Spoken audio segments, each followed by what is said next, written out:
Hi കൂട്ടുകാരെ, പുതിയൊരു വീഡിയോയിലേക്ക് എല്ലാവർക്കും സ്വാഗതം. അങ്ങനെ ശ്രേയ ആകാശിനെ ചൂടാക്കാൻ വേണ്ടി തറവാട്ടിലെ പത്രിക വെക്കുന്ന കാര്യത്തെക്കുറിച്ച് ആലോചിച്ച് എന്തായാലും നിങ്ങൾ ആൻറ്റി സങ്കടപ്പെടേണ്ട, അതെന്തായാലും നമുക്ക് ചെയ്യാം. അയ്യോ മോളെ, നീ വിചാരിക്കുന്നത് പോലെയൊന്നുമല്ല. ഇവിടെ അരവിന്ദൻ്റെ അച്ഛൻ വളരെ വാശിക്കാരനാണ്. അയാൾ വിചാരിച്ചതേ നടത്തുകയുള്ളൂ. അത് കേട്ട ഉടനെ ആരുടെ വാശിയും നമുക്ക് ഇല്ലാതാക്കാൻ കഴിയുന്ന ആ വിദ്യയൊക്കെ എൻ്റെ ഒരിക്കലുണ്ട്. അപ്പോൾ ഇതൊക്കെ ആകാശ് കേൾക്കാൻ കേട്ടോ. ആകാശിന് ഇങ്ങനെ ദേഷ്യം പിടിച്ച് വരുന്നുണ്ട്. ഈ സമയം ശ്രേയ വീണ്ടും പറയണേ, എൻ്റെ ആൻറ്റി, എൻ്റെ കല്യാണത്തിൻ്റെ പത്രിക നിങ്ങളുടെ തറവാട്ടിൽ വെക്കണമെന്ന് ഞാൻ ആഗ്രഹിച്ചിട്ടുണ്ടെങ്കിൽ അത് വെച്ചിരിക്കും. അത് ഈ പറയുന്ന ആ മാഷി തന്നെ അത് വെക്കും. കുടുംബസമേതം എല്ലാവരും കൊണ്ടുപോയി അവിടെ വെക്കാനുള്ള പണിയൊക്കെ ഞാൻ ചെയ്തോളാം. അത് കേട്ടോടെ തന്നെ മോളെ, നിൻ്റെ നാവ് പൊന്നാവട്ടെ. ഇപ്പോൾ എൻ്റെ മുന്നിൽ സംസാരിക്കുന്ന എൻ്റെ മരുമകളല്ല, എൻ്റെ മുന്നിൽ ദേവി പ്രത്യക്ഷപ്പെട്ടതുപോലെയാണ് തോന്നുന്നത്, ദേവിയുടെ വാക്കുകൾ പോലെയാണ് എനിക്ക് തോന്നുന്നത് എന്നൊക്കെ പറയുമ്പോൾ ഉടൻ തന്നെ എൻ്റെ ആൻറ്റി സമാധാനത്തോടു കൂടി ഇരുന്നോളൂ. ഞാൻ പറഞ്ഞില്ല, ആ വീട്ടിലെ ഓരോരുത്തരെയും എനിക്കറിയാം, ഓരോരുത്തരുടെയും സ്വഭാവം എനിക്ക് മനസ്സിലാക്കാൻ കഴിയും. അതുകൊണ്ട് തന്നെ എല്ലാവരുടെയും സ്വഭാവം അനുസരിച്ച് തന്നെ ഞാൻ ആ വീട്ടിലോട്ട് മരുമകളാകാൻ വരുന്നത്. അതുകൊണ്ട് തന്നെ ആൻറ്റിക്കയുടെ ആഗ്രഹം അവിടുത്തെ തറവാട്ടിൽ എൻ്റെ കല്യാണ പത്രിക വെക്കണം എന്നല്ലേ ഉള്ളൂ, അത് നടക്കും. അതാ ഈ പറയുന്ന അരവിന്ദൻ്റെ അച്ഛൻ തന്നെ കൊണ്ടുവെക്കുമെന്ന് പറയണ്ടോ. ഇതൊക്കെ കേൾക്കുന്ന ആകാശ് തൻ്റെ പേന എടുത്ത് മേശപ്പുറത്തോട്ട് ഒറ്റ സൗണ്ടിൽ അങ്ങോട്ടാണ്. ഇതേ സമയം അതെന്താ സൗണ്ട് എന്ന് ചോദിക്കാൻ കേട്ടോ. ഈ സമയം ഉടൻ തന്നെ ഹേമയോട് ഷേ പറയാണ്, അതിവിടെ ഒരു കൊതു കടിച്ചതാ, ഇവിടെ ഭയങ്കര കൊതുകിൻ്റെ ശല്യമാണ്. അത് കേൾക്കുന്ന ഹേമ പറയണേ, എന്നാൽ ഒരു പണി ചെയ്യുമ്പോളെ ഒരു കൊതുകിനുള്ള ബാറ്റ് മേടിക്കുക, അതുകൊണ്ട് നല്ല അടി അടിക്കുക.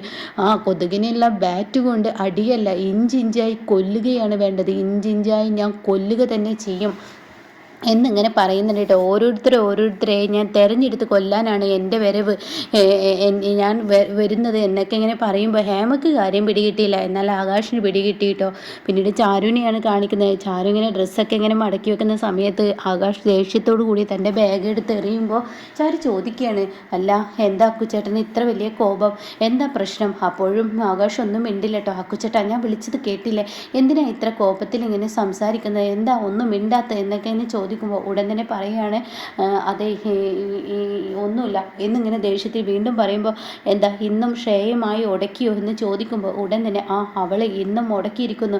എൻ്റെ അച്ഛനെ കൊണ്ട് തന്നെ അവൾ തറവാട്ടിൽ കല്യാണ പത്രിക വെക്കൂത്രേ. അവളുടെ വാശി കണ്ടില്ല, അവൾ ഈ വീട്ടിലെ ഓരോരുത്തരെ ഇഞ്ചിഞ്ചായി കൊല്ലൂത്രേ എന്നൊക്കെ അവൾ പറയുന്നത് ഞാൻ കേട്ടിട്ട് എനിക്ക് തരിച്ചു വരികയാണ്. അത് കേട്ട ഉടനെ എൻ്റെ അമ്മ അവൾക്ക് വിളിച്ച് കാര്യങ്ങൾ പറയുമ്പോൾ അവൾ എൻ്റെ മുന്നിൽ വെച്ചാണ് സംസാരിച്ചത്.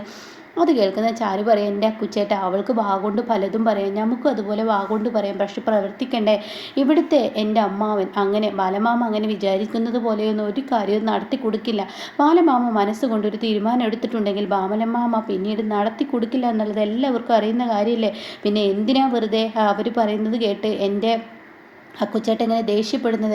ബാലമാമക്ക് ഒരൊറ്റ വാക്കേ ഉള്ളൂ, ആ വാക്ക് ഈ പറയുന്ന കല്യാണ പത്രിക തറവാട്ടിൽ കൊണ്ടുവെക്കില്ല, കുടുംബക്ഷേത്രത്തിൽ വെക്കില്ല എന്ന് പറഞ്ഞിട്ടുണ്ടെങ്കിൽ വെക്കില്ല എന്ന് പറയട്ടോ.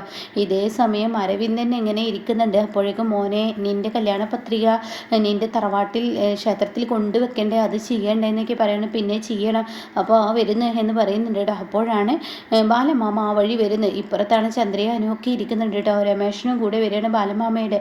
അപ്പോൾ ഉടൻ തന്നെ ഈ കളിയാക്കുന്ന ഒരു തരത്തിലുള്ള പാട്ടുകൻ അരവിന്ദൻ പാടിക്കൊണ്ടിരിക്കുകയാണ് കേട്ടോ. അത് ബാലമാമ മൈൻഡ് ചെയ്യില്ല.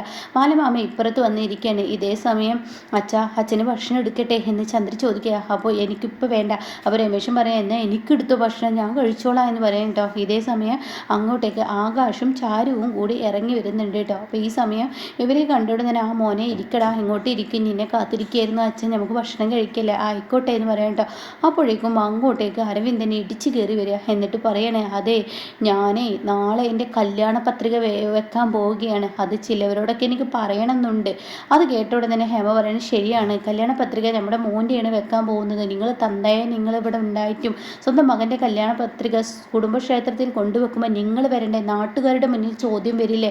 അപ്പോൾ ഉടൻ തന്നെ ഇത് കേട്ട ഉടൻ തന്നെ അങ്ങനെ ചത്തതിന് തുല്യമായിട്ട് അങ്ങ് കൂട്ടിക്കേള അമ്മേ, എനിക്ക് തന്ത ഇല്ലാത്തവനാണെന്ന് ഞാൻ അങ്ങ് കരുതിക്കോളാം, എൻ്റെ തന്ത ചത്തുപോയി ഞാൻ അങ്ങ് കരുതിക്കോളാം. അത് കേൾക്കുന്നതിനോട് കൂടി ആകാശിനങ്ങ് ദേഷ്യം പിടിച്ച് അരവിന്ദൻ്റെ കഴുത്തിനങ്ങ് പിടിക്കാനായിട്ടാ. എന്താടാ നീ പറയുന്നത്, വളർത്തി വലുതാക്കിയ സ്വന്തം അച്ഛന് മുന്നിൽ ഇങ്ങനെയൊക്കെ സംസാരിക്കുന്നു എന്ന് പറഞ്ഞ് അവർ തമ്മിൽ കഴുത്തിന് പിടിക്കലും തള്ളലും ഒക്കെ ആകുമ്പോഴേക്കും അവിടെ ബാലമാമ ഇടപെടാനായിട്ട് മാറി നിൽക്കട്ടെ. ഇവനെ പോലെയുള്ള തരം താന്നവനോട് സംസാരിച്ചിട്ട് കാര്യമില്ല, അവനെ വളർത്തി വലുതാക്കി എന്ന തെറ്റ് തന്നെ ഞാൻ ചെയ്തത്. അതൊക്കെ ശരിയാണ്. സ്വന്തം അച്ഛൻ ജീവിച്ചിരിക്കുമ്പോൾ ചത്തെന്ന് പറയുന്നവനെ പിന്നെ എന്ത് പറയാനാണ്? അവൻ എന്തോ കാട്ടിക്കൂട്ടിക്കോട്ടെ. അവൻ പറയുന്ന വാക്കുകൾക്ക് മറുപടി നൽകാൻ നിൽക്കണ്ട. അത് കേട്ട ഉടൻ തന്നെ അവൻ പറയുന്ന വാക്കുകൾക്ക് മറുപടി നൽകാൻ നിൽക്കണ്ട എന്ന് പറയണ്ട. കാരണം ഞാൻ തരുന്ന ഭിക്ഷയാണ് നിങ്ങൾക്ക് ഇവിടുത്തെ അന്നം. എൻ്റെ ഔദാര്യത്തിലല്ലടാ നീ ജീവിക്കുന്നത്. അത് കേൾക്കുന്ന ആകാശ് പറയണേ, എന്താടാ നീ പറഞ്ഞത്? അപ്പോഴേക്കും ബാലമാമ പറയണേ, എടാ നീയല്ലടാ എൻ്റെ ഔദാര്യത്തിൽ ഇവിടെ ഇങ്ങനെ തിന്നു മുടിച്ച് നിൽക്കുന്നതല്ല, നിനക്ക് സ്വന്തമായി എന്തെങ്കിലും ഉണ്ടോ? ഇതെന്താ പറയുക, ഈ കണ്ട ഭൂമികളെല്ലാം എൻ്റെ പേരിലില്ല, പിന്നെ എന്താ എന്നിങ്ങനെ അരവിന്ദൻ പറയണേട്ടോ. അപ്പോൾ അത് കേട്ട ഉടൻ തന്നെ ഇവനല്ലേ ഇല്ലാത്തത് എന്ന് ആകാശിനോട് പറയണേ. ഇവൻ മറ്റുള്ളവരുടെ ചെലവിലല്ലേ തിന്നുന്നത്. അത് കേൾക്കുന്ന ആകാശ് പറയണേ, എടാ ഞാൻ ആരുടെയും ചെലവിൽ തിന്നുന്നില്ല, നീയാണ് അന്യൻ്റെ മുതൽ കൈയിട്ട് തിന്നുന്നത്. അതല്ലേ ഇപ്പം നീ ചെയ്തും കൊണ്ടിരിക്കുന്നത്, അല്ലാതെ നീ സ്വന്തമാക്കി ഉണ്ടാക്കിയതല്ലല്ലോ ഇത്ര കിടന്ന് ചിലക്കാൻ. അതുകൊണ്ട് നിർത്തി എന്ന് പറയണേട്ടോ. എന്തായാലും സ്വന്തം അച്ഛൻ മരിച്ചു എന്ന് പറഞ്ഞാൽ നിന്നെ പോലെയുള്ള വൃത്തികെട്ടവനോട് സംസാരിക്കാനൊന്നും താല്പര്യമില്ല. ഇനി എൻ്റെ അച്ഛനെക്കുറിച്ച് നീ എന്തെങ്കിലും പറഞ്ഞോ, എന്ത് ചെയ്യോടാ, നീ എന്ത് ചെയ്യും എന്നിങ്ങനെ അരവിന്ദൻ ചോദിക്കുകയാണ്. പറഞ്ഞു നോക്കിയെന്ന് പറയണേ. അപ്പോൾ ഈ സമയം അവിടെ ചാരു ഇടപെടാണ്. ചാരു പറയണേ, എന്തിനാ അരവിന്ദ ഇങ്ങനെയുള്ള സംസാരങ്ങളൊക്കെ സംസാരിക്കുന്നത്? സ്വന്തം അച്ഛനെക്കുറിച്ച് ഇങ്ങനെയൊന്നും പറയാൻ പാടില്ല. ജീവിച്ചിരിക്കുന്ന അച്ഛൻ്റെ മുഖത്ത് നോക്കി ഇങ്ങനെയൊക്കെ പറയാൻ പാടോ?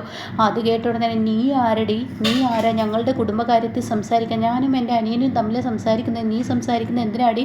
എൻ്റെ അച്ഛൻ ചത്തുവെന്നോ ജീവിച്ചെന്നോ എന്തോ ഞാൻ പറഞ്ഞോട്ടെ, അത് നിനക്കെന്താടി എന്ന് പറയുമ്പോഴേക്കും ആകാശ് അരവിന്ദൻ്റെ കരണം നോക്കി ഒന്നങ്ങ് കൊടുക്കണം കേട്ടോ. എടാ എന്ന് പറഞ്ഞ് അരവിന്ദൻ തിരിച്ച് ആകാശിനെ അടിക്കാൻ ഒരുങ്ങുമ്പോഴേക്കും ബാലമാമ പിടിക്കുകയാണ്. കൈ പിടിച്ച ഉടൻ തന്നെ അരവിന്ദൻ ബാലമാമയുടെ മുഖത്തടിക്കാൻ കൈ ഇങ്ങനെ മടക്കി പിടിക്കും കേട്ടോ. അതോടുകൂടി ബാലമാമ പറയണേ, സ്വന്തം അച്ഛൻ നിൽക്കെ ചത്തു എന്ന് പറഞ്ഞവൻ അടിക്കാനും കൈ ഒടുങ്ങുക. സ്വന്തം അച്ഛന് നേർക്ക് കൈ ഒഴുങ്ങി നിന്നെ എന്താണ് വേണ്ടത്? അത് കേൾക്കുന്ന ആകാശ് പറയണേ, എടാ നീ എൻ്റെ അച്ഛനെ കൈ ഒങ്ങിയില്ല, നിന്നെ വെറുതെ വിടത്തില്ലടാ, വിടട അങ്ങോട്ട് എന്ന് പറയുമ്പോൾ ഹേമക്ക് പേടിയാവണം കേട്ടോ.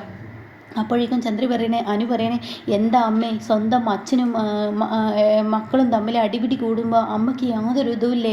പിന്നെ ഞാനെന്താ വേണ്ടത്? ഞാൻ ഇവിടെ മാറ്റി നിർത്തണം? എൻ്റെ മകനെ മാത്രം നിങ്ങളെല്ലാവരും മാറ്റി നിർത്തി. എൻ്റെ മകനെ എല്ലാവർക്കും കൊട്ടാനുള്ള ചെണ്ടയൊന്നല്ല. എൻ്റെ മകനൊരു വിവാഹം കഴിക്കണമെന്ന് പറഞ്ഞപ്പോൾ നിങ്ങൾക്ക് എന്തിനാ എത്ര തല്ലുണ്ടാക്കേണ്ട ആവശ്യം? ആ കുടുംബക്ഷേത്രത്തിൽ പോയിട്ട് ആ ഒരു പത്രിക അങ്ങ് വെച്ചാൽ പോരെ? അത് കേട്ട ഉടൻ തന്നെ ബാലമാവ് പറയണേ, എനിക്കിഷ്ടമില്ലാത്ത കല്യാണം തന്നെ ഇവൻക്ക് കെട്ടാൻ പോകുന്നു എന്ന് പറഞ്ഞതിൽ തന്നെ ഇവൻ എൻ്റെ മകനില്ലാതായിപ്പോയി.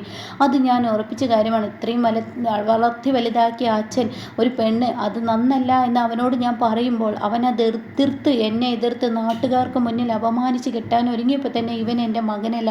അതുകൊണ്ട് ഇവൻ്റെ കാര്യത്തിൽ ഞാനൊരു തീരുമാനം എടുക്കില്ല എന്ന് പറഞ്ഞിട്ട് അവർ പിരിഞ്ഞു പോവാണ് കേട്ടോ. പിന്നീട് കാണിക്കുന്നത് ഷേയാണ്. ഷേക്ക് സമാധാനമില്ല. അപ്പോൾ ഷേയുടെ അമ്മ വന്നിട്ട് പറയാം, മോളെ ഭക്ഷണം കഴിക്കാൻ വാ, എനിക്ക് ഭക്ഷണം വേണ്ട.